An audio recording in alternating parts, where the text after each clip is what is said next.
Oletko kiinnostunut Bull ja Bear-tuotteista? Tämä sinun tulisi tietää. Bull ja Bear-tuotteiden avulla voit hyötyä sekä nousuista että laskuista kohde-etuusmarkkinoilla.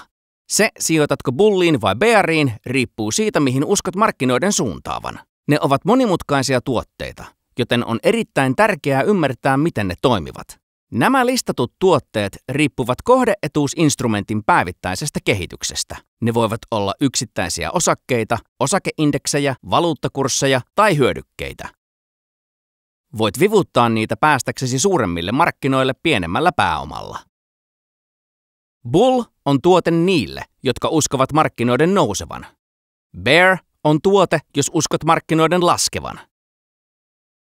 Bull-tuotteen arvo kasvaa, jos kohde-etuuden arvo nousee, ja se kerrotaan vivulla.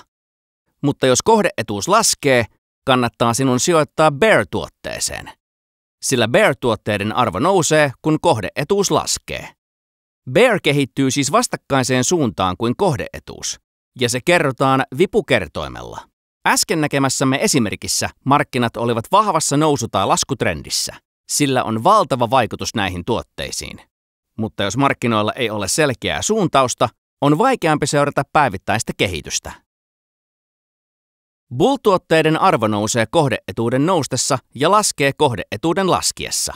Bear-tuotteet toimivat päinvastaisesti. Ne laskevat, kun kohde-etuuden arvo nousee, ja nousevat, kun taustalla oleva instrumentti laskee. Jo pienetkin muutokset kohde-etuuden arvossa, kuten olemme osoittaneet, voi vaikuttaa haitallisesti tuotteen arvoon. Tämä johtuu päivittäin mukautettavasta vipuvaikutuksesta.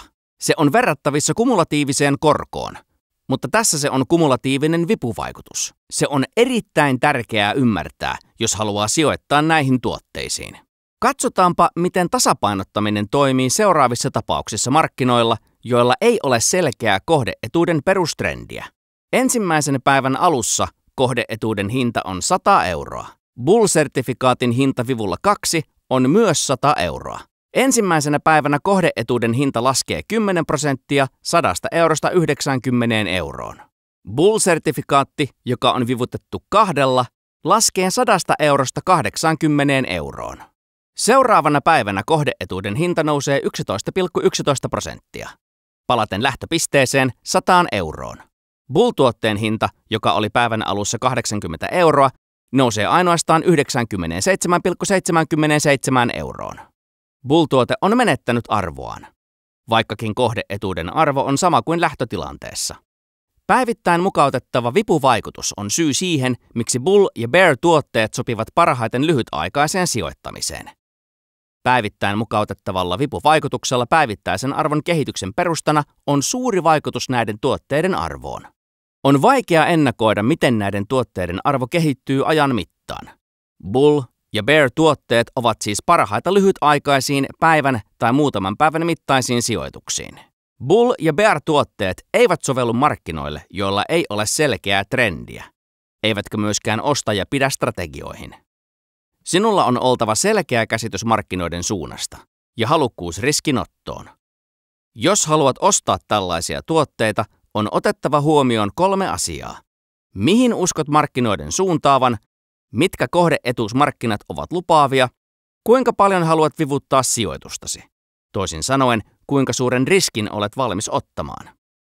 Bull- ja Bear-sertifikaateissa on tyylikästä se, että nimi sisältää tuotteen tiedot. Otetaan esimerkiksi tämä tuote. Bull osoittaa suunnan. Se olisi voinut olla myös Bear. Seuraava osa osoittaa taustalla olevan instrumentin, Saksan DAX-indeksin. Seuraava kohta kertoo tuotteen vipukertoimen. Sitä suurempi on mahdollinen voitto tai tappio. Nimen loppuosa osoittaa, mikä pankki laskee liikkeeseen ja tarjoaa näitä tuotteita. Tässä tapauksessa Vontobel.